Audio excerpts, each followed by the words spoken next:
Ron DeSantis donors are telling him to wait. And maybe voters should tell him thanks but no thanks, unless he answers some serious questions. Good evening, ladies and gentlemen. This is another Declaration of Truth from your host, Terry A. Hurlbut. Governor Ron DeSantis of Florida is in trouble. His poor showing in all but maybe one or two Republican primary polls is bad enough. Now his financial backers are telling him he can't win a primary contest against Trump. Instead, he should wait for the 2028 election cycle, when, in all probability, Trump will be finishing his second term. But that begs the question of whether Ron DeSantis is sincere, which I have reason to doubt. I have questions and I want answers. I'm going to tell you what those questions are after first giving you the details of DeSantis donors telling him at the very least to wait. Before I do want to shout out to the prime sponsor of this channel, which is Conservative News and Views. Link in the description. And be sure to check out the awesome CNAV Store. Scroll down near the bottom for that link. Lots of great merchandise there, especially this t-shirt that I have chosen for today, which reads, Rhino Hunting. Even has a rhinoceros in crosshairs. Now, I hadn't thought I would ever say a thing like that about Ron DeSantis, but stick with me to the end. I want to show you why. One more thing. If you like what you're about to hear, you can like this video. You can also click the bell icon to get a notice every time I come out with a new one. In fact, do you see the new icon, the heart shape with the US dollar sign in it? That's the super thanks icon. If you really want to keep these videos coming, click that and leave me a tip. Any currency will do, so long as it's legal tender. Now, several news organs, CNAV among them, have written already about a confab involving 16 big money donors to the DeSantis campaign, such as it is. Hold that thought. The other organs include an organ called CF, NBC News, Patriot Clash, and the Gateway Pundit. Apparently, the showdown came on Sunday, March 19th in Palm Beach, Florida, in a luncheon following the annual Red Cross Ball. According to an anonymous witness, the 16 told DeSantis to sit out the 2024 election cycle. Not that they didn't think he was a good candidate, but just that he shouldn't take Trump on. Recent polls showing Trump consistently ahead, even taking an absolute majority with DeSantis a far distant second, prompted this intervention. I have a link in the description to a synopsis of poll results at a site called 538.com. Trump runs consistently ahead of DeSantis in the average of polls since March 17th. The A-rated Monmouth University polls are the most telling, be it by reason of that rating. Only when DeSantis is running against someone other than Donald J. Trump Sr. does he win any poll. Every other site that commented on polls reports similar findings.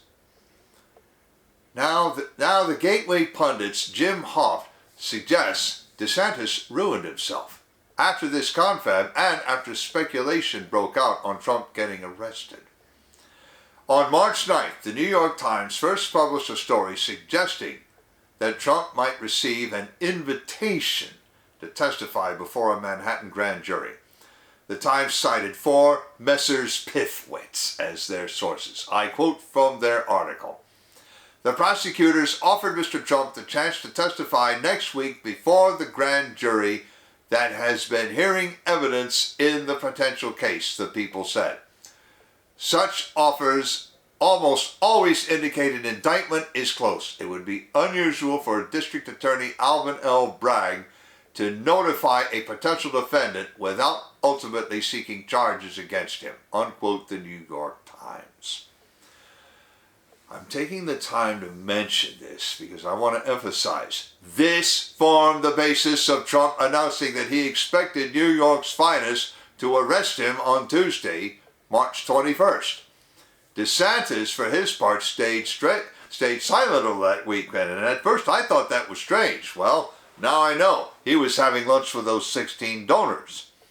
Then when he did break his silence, he made only a half-hearted protest against Alvin Bragg's weaponization of his office. Jim Hoft summarized what went down. Briefly, DeSantis said that his office would not be involved in the matter. That was an exceedingly foolish thing to say, because when law enforcement agencies demand extradition of a resident of any given state, that state's governor is involved, like it or not. DeSantis also made a statement suggesting Trump might be guilty as he was about to be charged.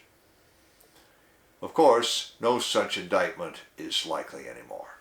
But DeSantis has already damaged himself, and he damaged himself more by refusing to consider running for vice president. He said, "I'm an executive guy." Hey, that's like someone saying, "I'm the managerial type," and refusing to join a business at the bottom and work his way up, learning along the way the things people do that need management or leadership. Sorry, Ron, leaders are not born, they're made. But at least one commentator might be trying to shore DeSantis up. Before I tell you who that is and the frankly absurd things he said on Monday, I want to shout out to a sponsor who can really help you through the economic storms to come. That sponsor is oursilverlines.com. Do you feel like you're working harder for your money just to get by? You are not alone. The fluctuating economy, employment issues, and unexpected changes in life have left many families struggling over the past few years. Collecting gold and silver can help shield you against many of these challenges. But if you're like me many years ago, you don't know where or how to start. Our Silver Lines helps by connecting you with thousands of members who are learning the secrets to creating and protecting true wealth by collecting precious metals. Whether you want to collect rare and unique coins, or you want to take advantage of the business opportunities this company provides, either way, they can help you learn to live an exceptional life. Visit oursilverlines.com to learn how you can build a legacy for your future. Stick a little more. Now, Eric Woods Erickson, the Georgia political junkie, whom I have mentioned many times before, returned from vacation to slam Trump. Not to say that Trump was guilty or ought to face any charges. In fact, he linked to David French's New York Times op-ed urging Alvin Bragg to back off, saying he's got a weak case and he even has precedent against him.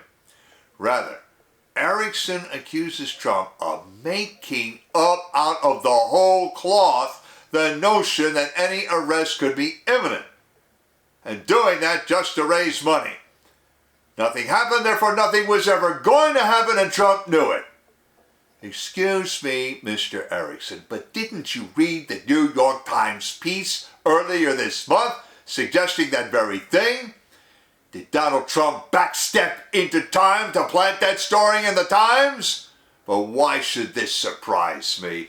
Eric Woods Erickson then proceeded to tell some outright lies. I quote, Trump then was able to beautifully play that into the narrative that DeSantis had a bad week and had been thrown off his game. The New York Times and others willingly obliged Trump. The Lincoln Project began an attack on DeSantis. The Times testified to how badly DeSantis handled his performance of playing second fiddle to Trump. Unquote, Eric Woods Erickson. Well, and again, I say, excuse me. Tell me, Mr. Erickson, did the Times put words into DeSantis' mouth when he refused to consider running for vice president on a Trump ticket? Did the Times also put words into the governor's mouth when he forgot what a governor does when another governor demands extradition of one of his residents? And haven't you heard about the 16 donors who urged DeSantis to wait until 2028? Above all, does the name Robert Costello mean anything to you? That's why the grand jury canceled a meeting.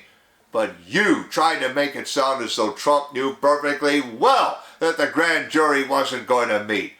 That implies a few things I shall not mention here. I am not a lawyer, but any of you out there who are lawyers, I think you get it without my saying it out loud.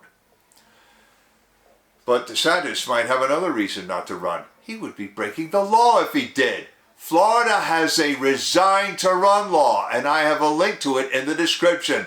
Title 9, Florida Statute, Section 99.012. I quote, "Any officer who qualifies for federal office must resign from the office he or she presently holds if the terms or any part thereof run concurrently with each other." Close quote. It couldn't be any plainer. Florida enacted that law in 2018. If Ron DeSantis wants to run while governor for president or vice president, he must resign irrevocably. Not only that, but he must resign 10 days ahead of qualifying to run for another office. Trump's Make America Great Again super PAC has already filed an ethics complaint against DeSantis over this issue. In essence, they say he's campaigning now whether he has seated an exploratory committee or not. But another question looms larger still. Is he sincere? Every week we hear of another legislative initiative from DeSantis on all the right subjects, but why does he seem less skilled than other governors at crafting a solution that will withstand judicial scrutiny? In the most recent example, his Stop Woke law remains enjoined from enforcement. Even the Foundation for Individual Rights and Education couldn't stomach that law as written. His measure against big tech censorship met a similar fate, while a Texas law survived scrutiny.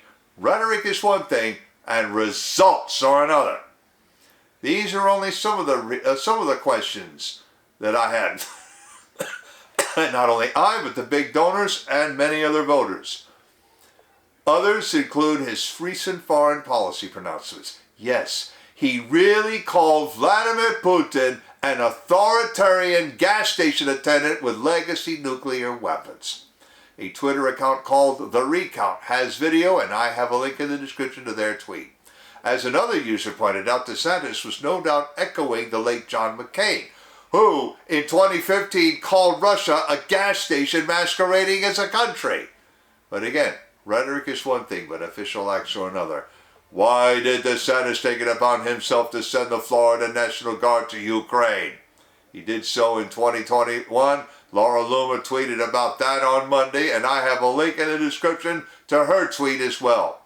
True, that predates Russia's special military operation in Ukraine, but it's also in keeping with DeSantis' record as a congressman for advocating for American intervention, specifically in Ukraine. As Laura Loomer explains in her article on Substack, I have a link to that article as well. Now, I've said before and I will say again, America must become a civilizational state, and it must leave off being the glove covering the hand of the World Economic Forum. The capital of the United States of America is Washington, D.C. It is not Davos, Switzerland, nor Turtle Bay in New York City. Donald J. Trump clearly understands that.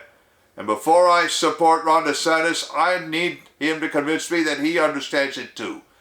Any American needs to re-examine his enthusiasm for Ron DeSantis and question him closely on that matter. Does he put America first or not?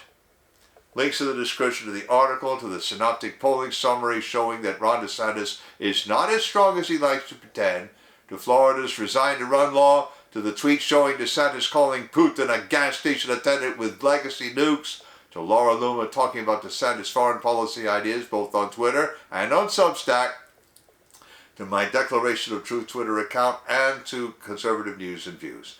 I've also left links to the awesome CNAV Store and to ourcivilized.com, as I also mentioned. You know already about how to like a video, turn on notifications, and leave a tip. On the end screen, I'm going to leave a subscribe link to my channel and links to the Trump arrest playlist, the Civilizational America playlist, and an earlier video talking about the Stop Woke Act getting an injunction against it. This is Terry A. Hurlbut delivering another Declaration of Truth and reminding you to let the truth set you free.